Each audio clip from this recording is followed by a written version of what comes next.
We have so many stories in our lives, but our stories are not always heard. On the Hear My True Story podcast, we tell our own true stories. Before the white car backed, our head teacher had scattered.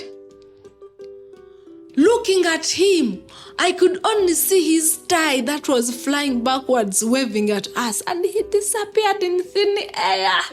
I want to share my life story. I want to share my voice with the people because I know that just a small joke I can tell through this podcast, it will make someone smile. When you ask me what I fear most in life, I would definitely respond to you and say it's fear itself. We are fighting for togetherness. We are fighting for equal rights. We are fighting to end injustice.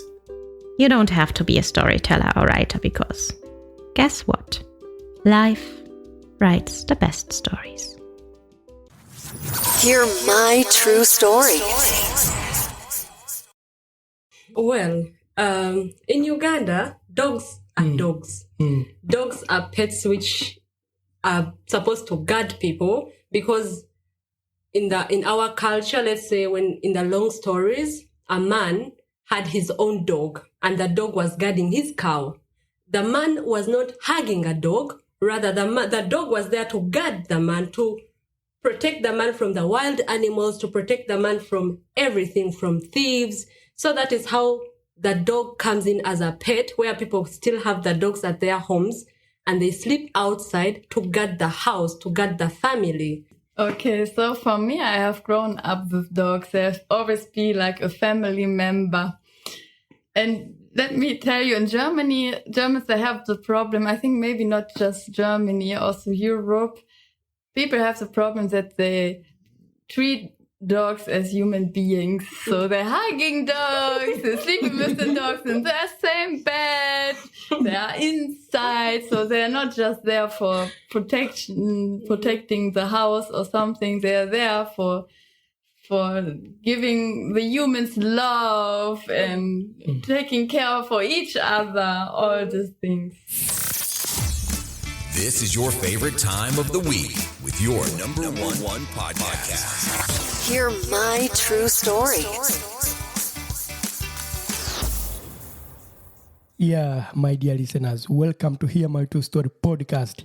It is me, your host, Otaku, and I'm really excited to have you this week. What is so special about this time of the year? We are taking our summer break. Wow, I'm happy to say that. However, maybe some of the listeners are really sad that we are taking a break.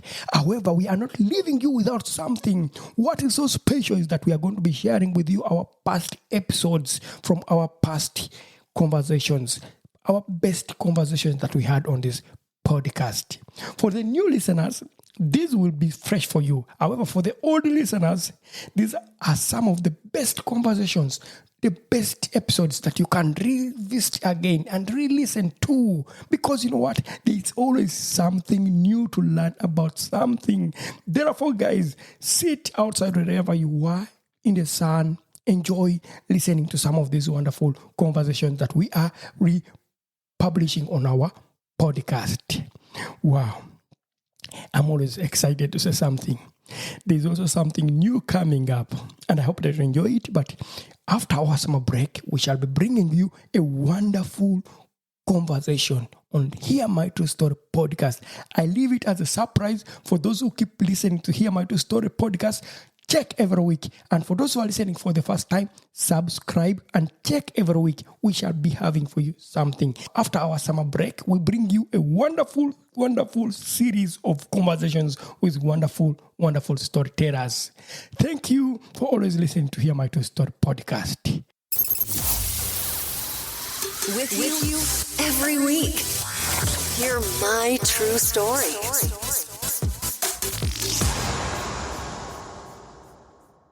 I'm so excited today. In today's episode, I'm joined by Caro and Mandy. These are my friends and colleagues. We work together. We have known ourselves from Uganda and now we are in Germany. Yeah, so we shall share our personal experiences just like we do in our podcast. But the theme today, the topic is about the dogs. Wow. I'm sure you're excited to know about the dogs. So, Mandy, you can introduce yourself. Yeah. Thank you, Otako. I'm grateful to be here with you guys today. My name is Mandy. I'm from Germany. I was in Uganda for my internship in 2018. And since then, I'm still going to Uganda because I really fell in love to that country. And yeah, we are now here in Marburg, meeting all of us since we have not seen us for a while. Yeah, thank you so much, Mandy. I met Mandy also in Uganda when she came for the internship in the organization that I was also working for. So now, Carol. Yes, thank you so much, Otako, for hosting me. I'm really very happy to be in Marburg. I am Carol. I come from Uganda, and currently I'm living in Stuttgart, Zeelenburg. And I'm really excited to talk about dogs because it's really a happy thing for me to talk about. I'm really excited. And I'm so happy that we shift from Uganda to German. Like, we meet each other here, we meet each other there. Isn't that exciting? It's really nice, living two cultures at the same time and then experiencing them at the same time. But the point today, what our cultures in issue of pets and maybe dogs. How do you see dogs? Okay, maybe Carol, could you give us a preamble when you hear dogs in Ugandan perspective? Well, in Uganda, dogs are dogs. Dogs are pets which are supposed to guard people because in our culture, let's say when in the long stories, a man had his own dog and the dog was guarding his cow. The man was not hugging a dog. Rather, the dog was there to guard the man, to protect the man from the wild animals, to protect the man from everything, from thieves. So that is how the dog comes in as a pet, where people still have the dogs at their homes and they sleep outside to guard the house, to guard the family. Yeah. So generally, the dogs in Uganda are looked at more as a security reasons. If you have a dog, you have it for security. If you have a dog, you don't have it for sleeping or hugging. No. Yeah. So then, Mandy, so what is the dogs in the German perspective? You're a German person. Yeah, you can tell us.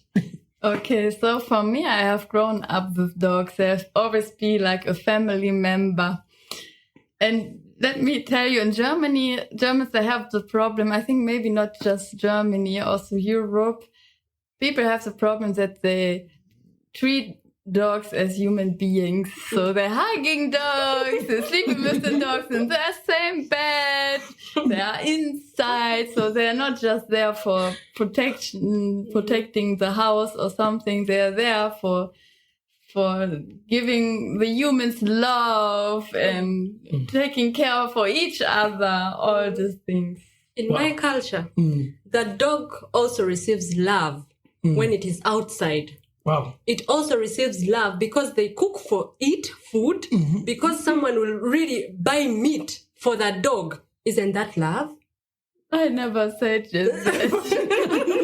Wow, this is a very interesting conversation. You see, looking at two different perspectives of dog and that man. When did you first fall in love with dogs as a pet? I think because we had a dog. She was called Holly, and I was growing up with her. So she was always been there, like my sister. She was.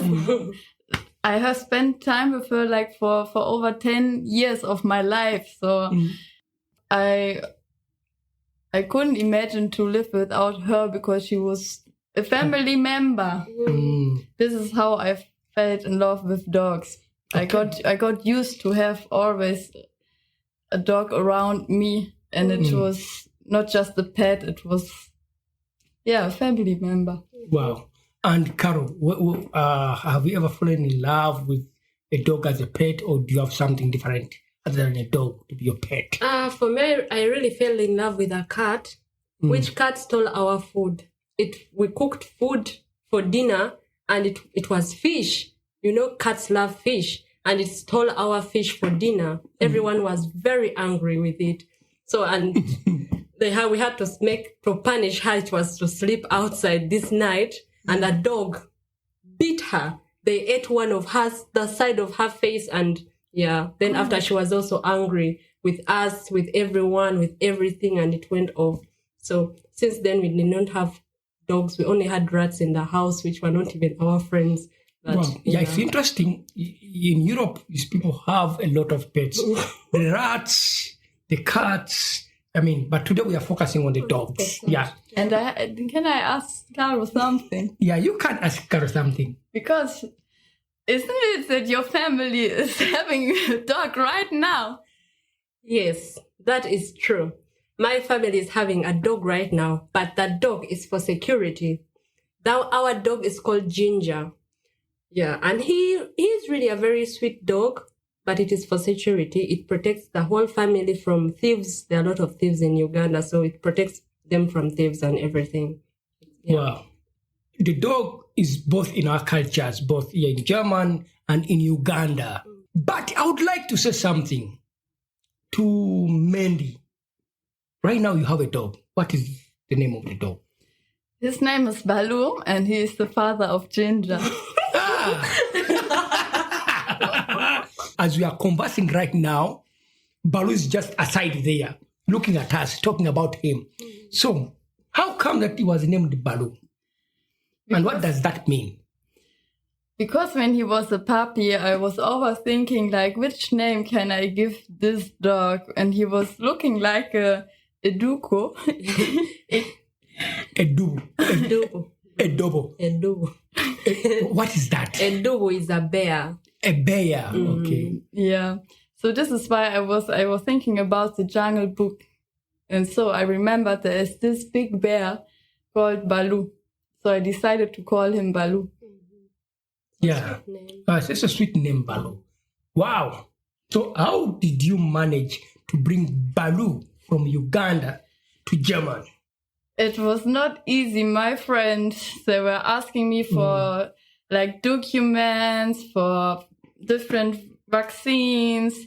I had to send his blood to a specific lab so that they can check his blood if it's fine, if he is healthy.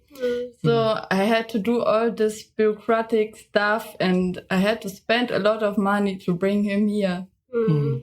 So what was the moment that you will never forget? Maybe that I had to extend my stay because I didn't plan to be in Uganda for this long time.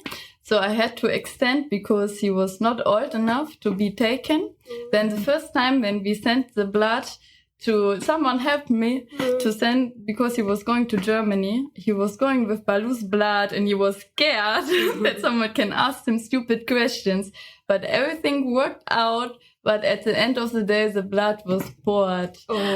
So we had to repeat everything. I had to extend my flight again and again. And yeah. And how long did it take you to process this?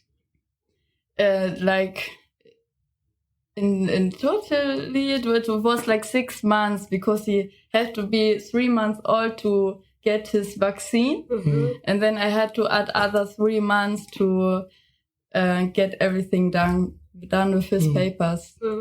Wow. So since that you lived in Uganda, where there's a different culture of identifying dogs in the society, what was the worst conflict that you would say? There's a moment that this happened, and I didn't understand why these people were thinking like this. Okay, there are different things when you're talking about the worst thing, I think it was violence. Yeah, I think you should never blame people. You should always ask yourself, why are they behaving like that? Why are they thinking like that? They always have their reasons, yeah? So, but for me, what I really was making me scared was that people throw stones to Baloo because they were scared. He was he was a baby, so he wanted to play always with everyone. So I really understand that people, they have experience, always about experience, yeah? So they have experience, they're getting scared. So this is why they wanted to protect themselves. But at the same time, they were scaring the dog. And yeah, I think it's always about experience. I have met people and kids who were so scared about dogs. And then they started to get to know Baloo. And they started to love Baloo. There's a friend of mine, he never had experiences and he was so scared of any dog. Then he started to love Baloo. He was always taking care of him when I didn't have time. And now he's helping me to taking care of Baloo's kids. So he learned how to get in touch with dogs and how to love dogs. Yeah. But I think that this comes from the fact that there are so many street dogs in Uganda where these street dogs do not get vaccinated from rabies, from very many different kinds of diseases, and children are being bitten by street dogs. So in this way, children try to protect themselves from that dog, and also the parents try to protect themselves or their children from that dogs. I have also a friend whose sister was bitten by a dog. She almost lost her life because it was just a street dog that was passing around, and it just found her and it bit her, and this dog had rabies. She almost died. So this is why people really don't like dogs so much. Okay. Yeah, so I really feel these two experiences. Personally, I would say I used to love dogs. Yeah, I fought to have a dog and I got a small puppy. But then I moved with it in the village, and then this puppy was killed by the villagers because they had fear for the dog. Yeah. Enjoying this episode? Leave a review now. Hear my true story.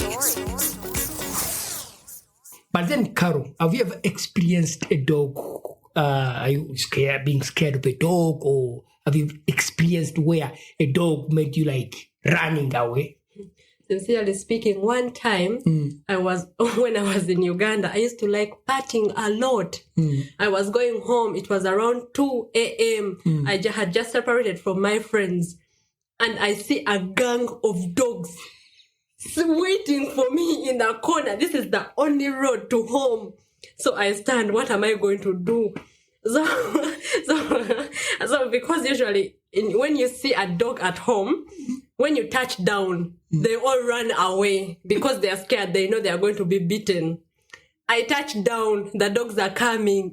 There are like over 12 dogs. I run. You know, there is this thing they say that if the dog licks your feet, it will be overwalking. That's like a proverb at home. The dogs were licking my feet because they almost caught me. But luckily, I found someone at the corner, and he was a man, and he chased them away, and they were all scared and they went away. So from that day, I feared dogs. But now when I met Baloo, at least now I'm not so scared of dogs. Then that brings me, you moved from Uganda, you came to Germany, where the culture of dogs is different. So what was your culture shock my of friend. the dog culture in Germany? My friend, there is a lot to be shocked about. I was surprised that a dog pays a ticket. A ticket, like, for a child. Like, some dogs even pay more than their owners. A bus ticket, a train ticket. A car ride. Exactly. That shocked me so much. Wow. I was so shocked that people sleep with their dogs in the rooms, on the beds. The dogs are climbing on people's beds. I was so shocked. One time I found Baloo in my bed. I was waking up feeling Baloo next to me. Feeling happy. I was dreaming. I was not feeling happy. I was dreaming. And I felt, okay, maybe someone is next to me. This person is warm. Changing my face, I'm seeing Baloo. Oh, I was shocked. I was like, go out of my bed. It was not like that. Anyway, so is that all that you can share with us about your culture shock with dogs, paying tickets, paying I another culture shock, taking walks with a dog, going for caca, going for this, going for that. For us, the dogs know where their toilets are. Everywhere is a toilet for the dogs. They go for themselves. You don't need to walk with them. Even the ginger we have at home, our dog, he makes his caca somewhere. No, one has to go with him for a walk, for a jog. No, he plays with himself. He does not need anyone to play with him. No.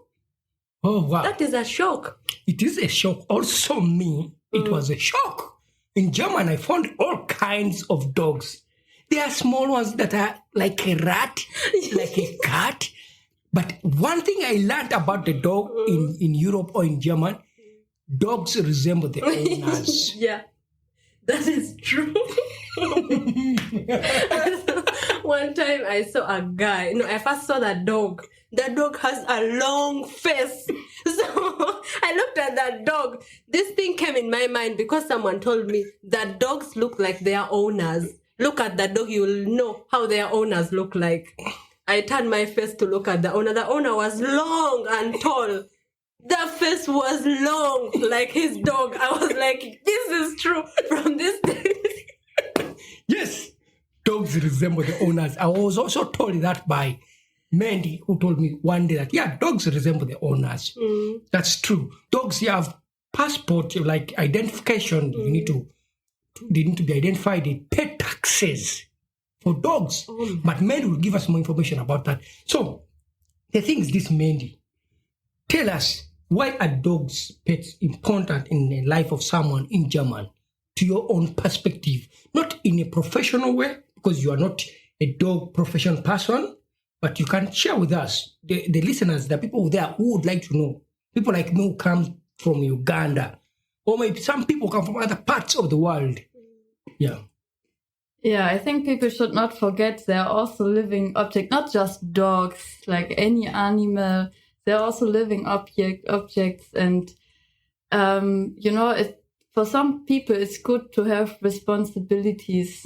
So they can even help you out when you are depressed, when you are not feeling good, because they're taking care of you. They're giving you love, and they're like they're trustful objects, and not objects, like they're more than that. And they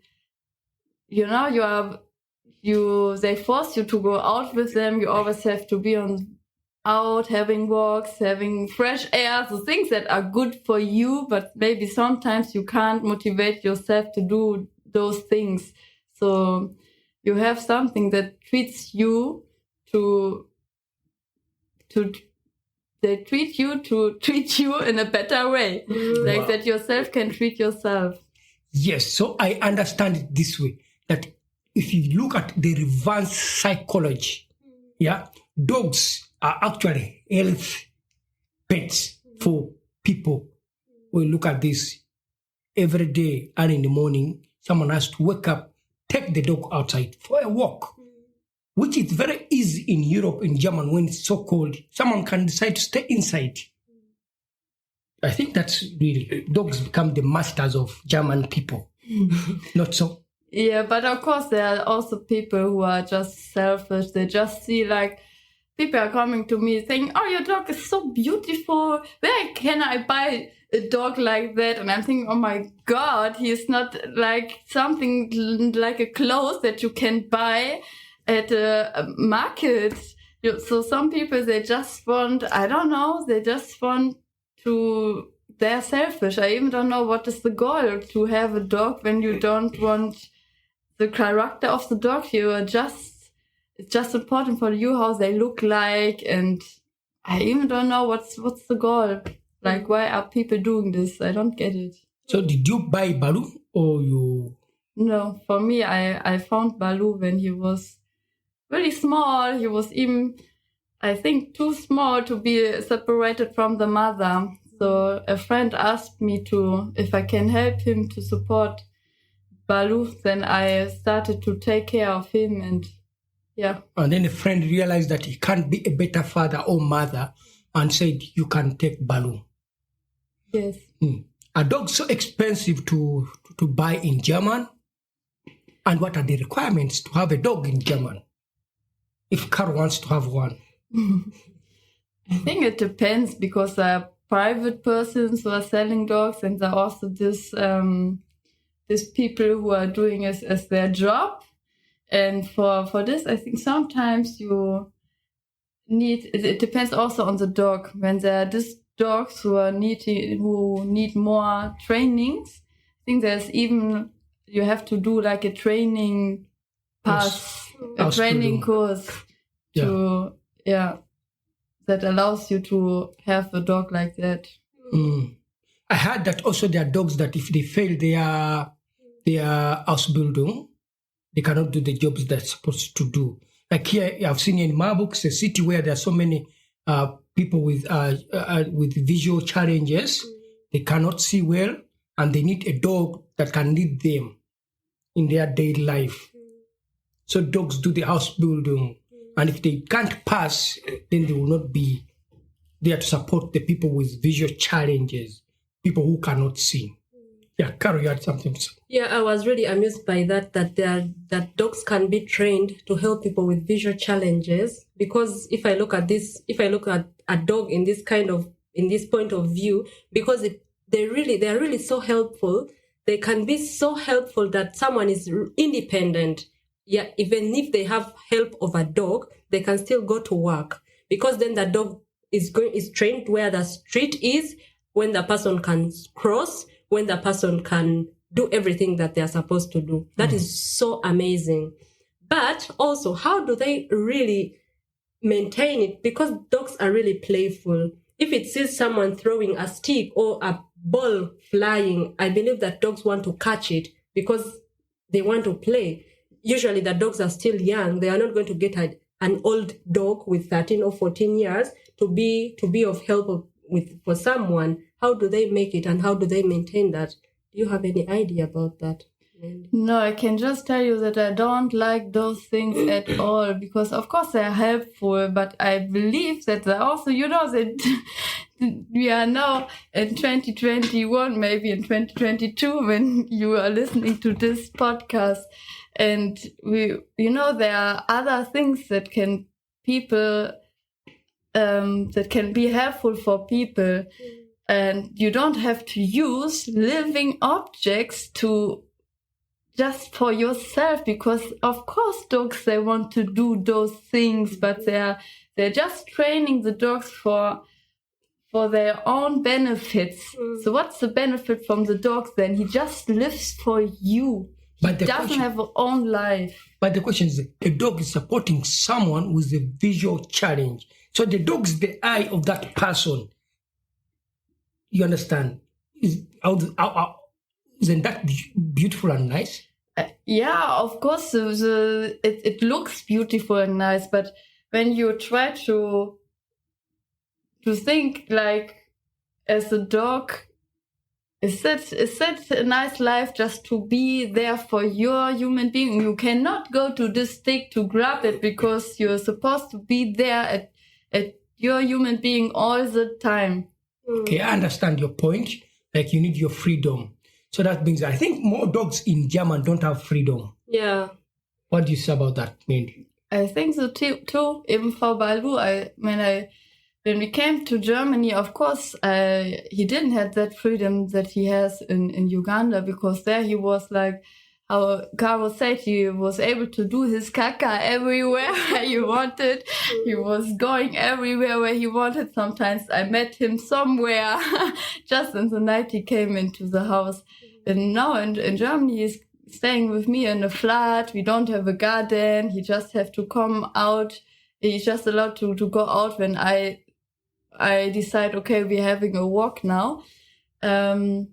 But yeah, we should not forget that also dogs, they are really good in socializing. They're really good in socializing.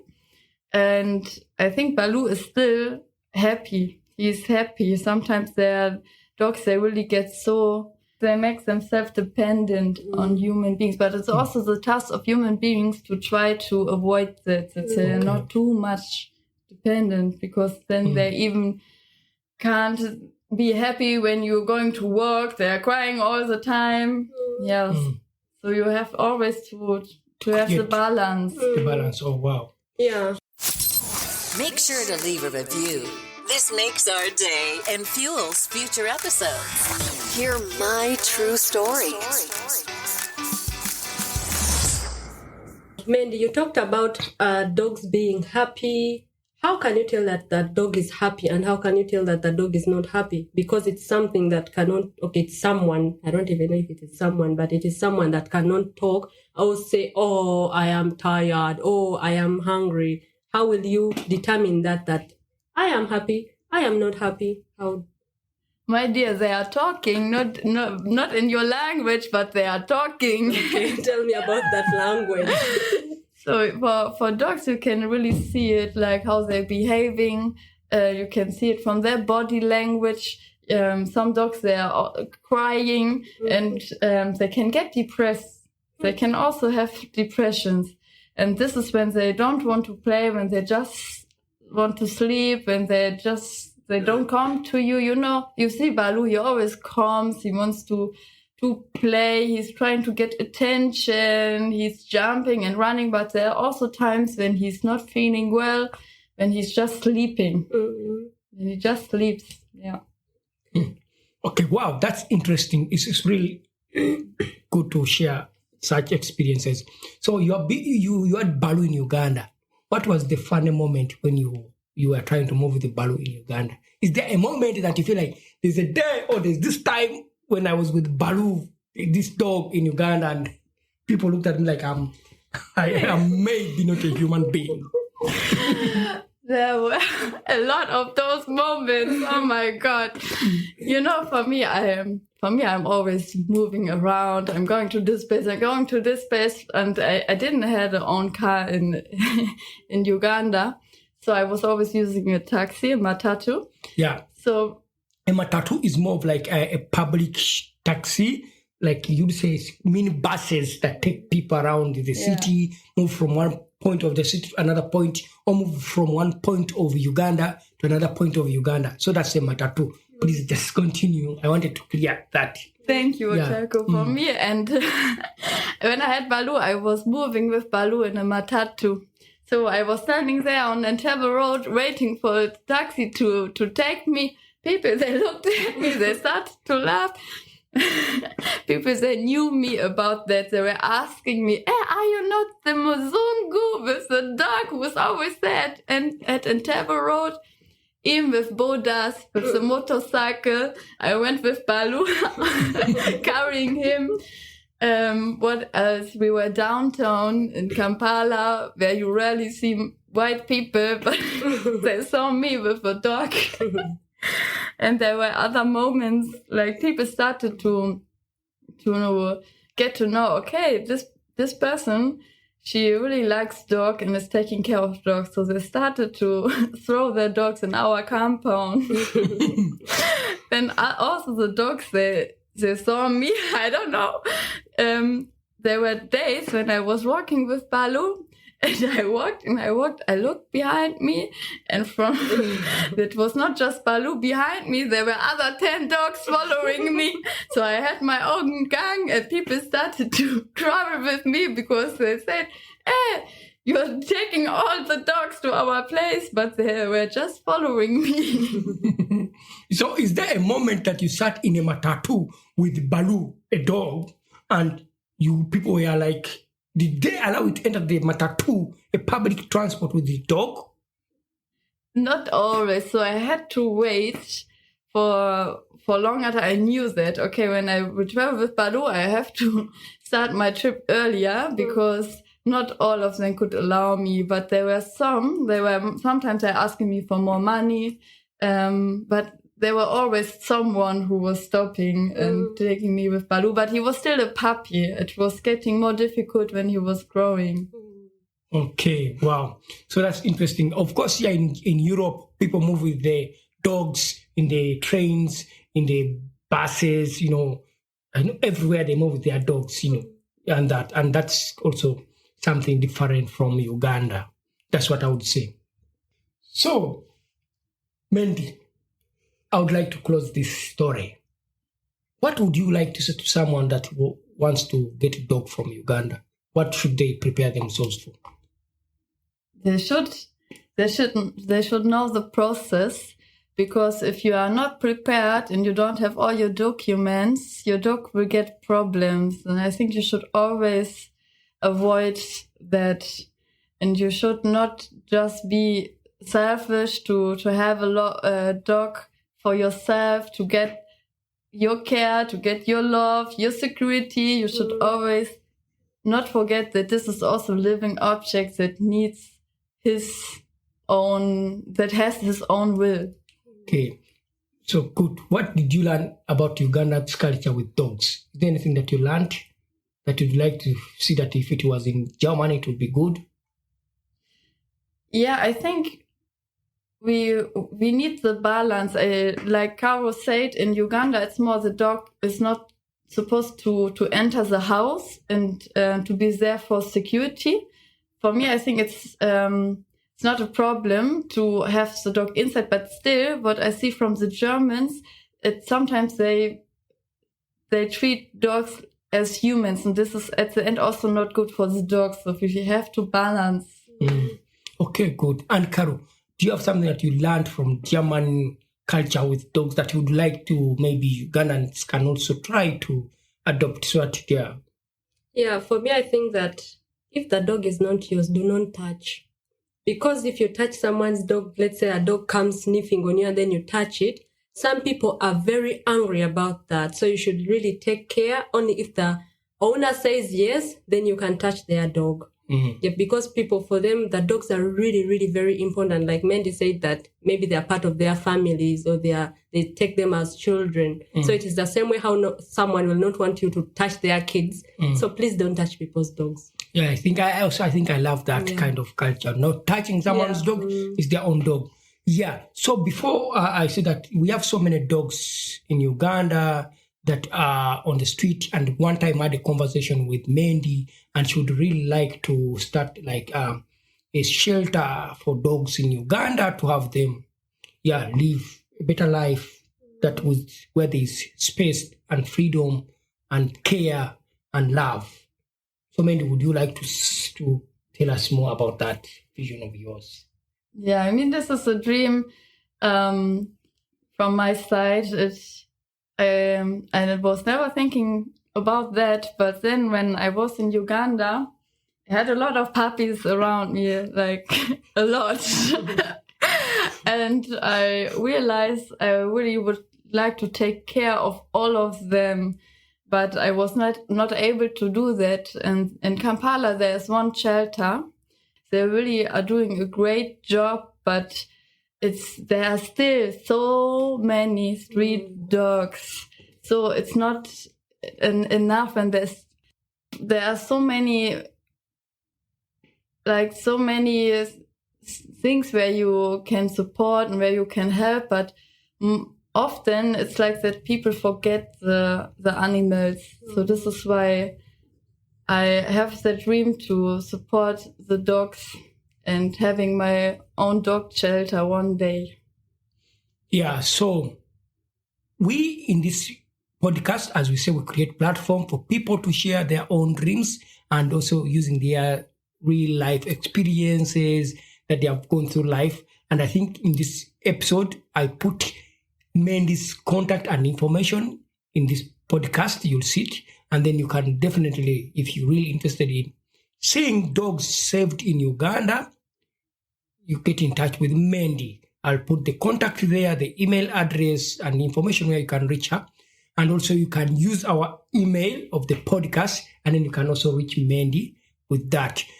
Also, another thing I would say, because of COVID-19 in Uganda, many dogs really were affected, because the more people cannot afford to have something, that means that the dogs won't afford also to have something. So I see every time on the streets in Kampala, in Uganda, many dogs are thrown, are hit by cars. People don't respect that. So there's need for awareness about dogs and how they should be protected as animals. And I think we can't say the law is there, but the law cannot be implemented without people who are there to implement it. And I think it's a good vision, Mandy. And I would say with this podcast, we are sharing this information that people reach Mandy and support her in their view of getting the dog. Yeah, of having the shelter. Save the dogs in Uganda, Mandy. Thank you. Yeah. On Carol. Yeah. Anything you would like to say, the last thing to the listeners? Well, I say people support Mandy, support the dog shelter in Uganda. The dogs really want to be in a good environment. Dogs want to eat. They want to be off the streets. They want to have a shelter over their heads. Save the dogs in Uganda. Yeah, thank you so much for our listeners. And as I said, today's podcast, we are sharing our personal true experiences. And Baru has woke up right now. Thank you.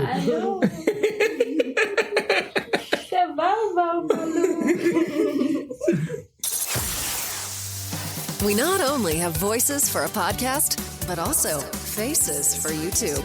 Don't miss your next episode. Hear my true story.